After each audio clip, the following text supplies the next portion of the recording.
I'm now middle-aged as they speak, but at one point I realized that living with a woman for the rest of life was a real challenge.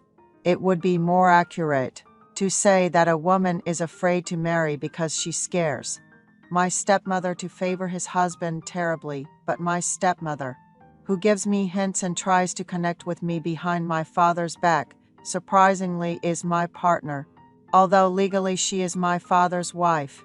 To be more frank, I gave up marriage due to my stepmother. My stepmother is over 60, but she still plays the role of my woman. After confirming that my father has fallen asleep, my stepmother, who rushes to my room and urges me to quickly get things done, was only living nominally as a couple with my weary and elderly father. The role of a real husband was something I had to fulfill. My father has been frail since his youth, and I knew he was not destined for a long life. There was a time when I thought of my stepmother as merely the one who would take care of my father's sickness. My biological mother passed away in an unexpected accident. When I was in the upper grades of elementary school, I lost my mother at a young age, and the sense of loss and sadness was overwhelming. After my mother passed away, my relatives started urging my father to remarry in a hurry. The adult relatives told me, who was still in my early teens, that it was my duty as a child to convince my father to remarry. Since my father was immersed in work due to his weak health, I had to take care of all things such as chores and studies by myself. If I didn't do the housework, my father, who was tired all day from work, had to do it when he came home. My father, who always lacked energy and easily felt fatigue, never left work on time. I didn't want to bother him with chores when he came home. It seems I was maturing. After enrolling in college and experiencing campus life for a year, like most men, I enlisted in the military. Although I was worried about my frail father, I decided it would be better to experience military life while I was still young. The first time I became aware of my stepmother's existence was during my time in the military. When I was a private in the military, on a certain Sunday morning, I was told someone had come to visit. Hurrying out to see who it might be, I made my way to the infirmary. My father was there, with a woman standing next to him. My father introduced her to me as his companion, and she greeted me with a warm smile. It was surprising to see my father, who had been unresponsive to suggestions of remarrying, arrive with a young woman without a word of explanation. My father suggested we go out, and I followed his lead. In the 80s, when I was serving in the military, we were told to always answer yes, I am enjoying it if someone asked us how we were doing. I responded with a loud yes, I understand, and got into my father's car parked in the guardhouse parking lot. My father bought my favorite chicken stew and told me to call the woman who came with him mother. The woman, who spoke with a bright smile in this incomprehensible situation, said, I am young and lacking in many ways, but I promise to take good care of your father, so please bear with me. Despite her innocent appearance, her gaze was sparkling and her tone was refreshing. I asked her, can I really call you mother? And she responded with a bright smile, are you really accepting me as your mother? Her teeth were so white and beautiful. My stepmother, who had formed a new family, seemed to make a lot of effort to win my favor, as I was my father's only child. I accepted my stepmother as my mother, and thought I should be good to my stepmother in the future. After the first visit with my stepmother, my father often came to visit. When I came back from the visit, the expressions of my comrades in the living quarters changed. It was because my stepmother had brought an enormous amount of snacks for us to share. After my discharge from the military, I returned to university. However, the 80s were filled with endless demonstrations, and it was impossible to have proper classes.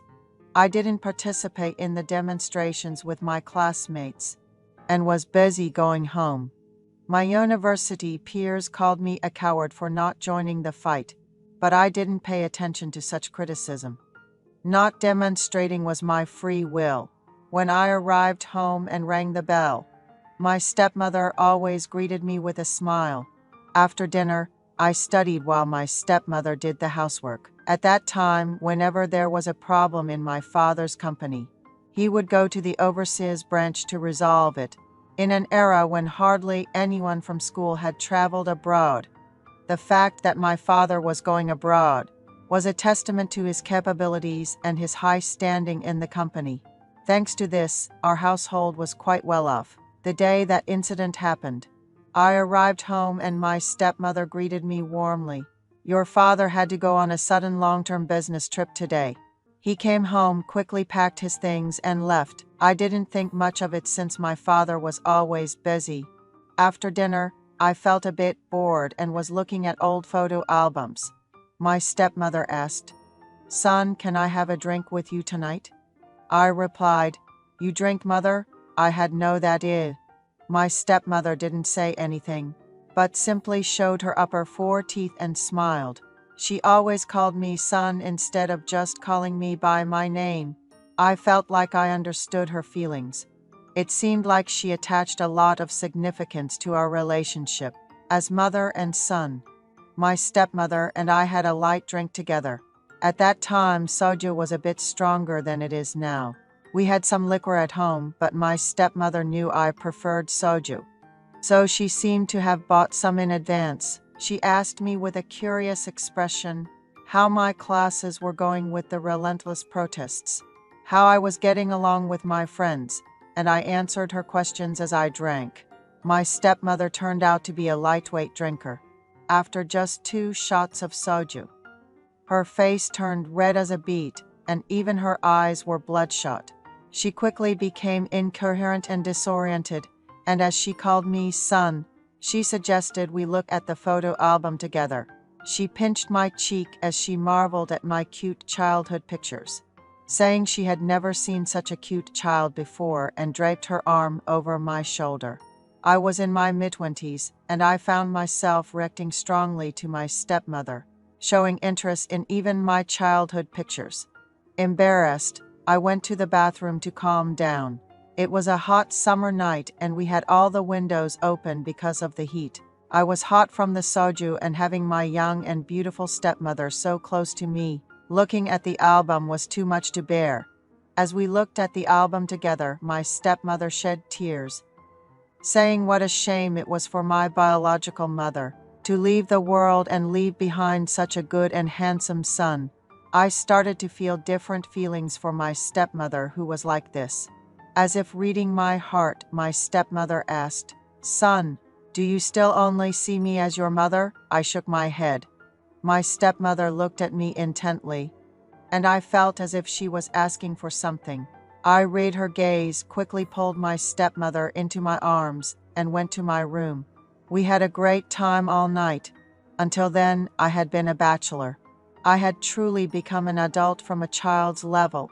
My stepmother asked if I had never properly dated a woman, to which I shyly nodded. Then I told her that when she came to visit me at the military, I was so taken aback by her beauty that I almost screamed. I hugged my stepmother once again. After making love 3 times, we fell asleep in the same bed. When I felt the urge to use the bathroom in the early morning, my stepmother woke up at the sound. We made love once more. She told me that she had often felt resentful toward my father during their marriage.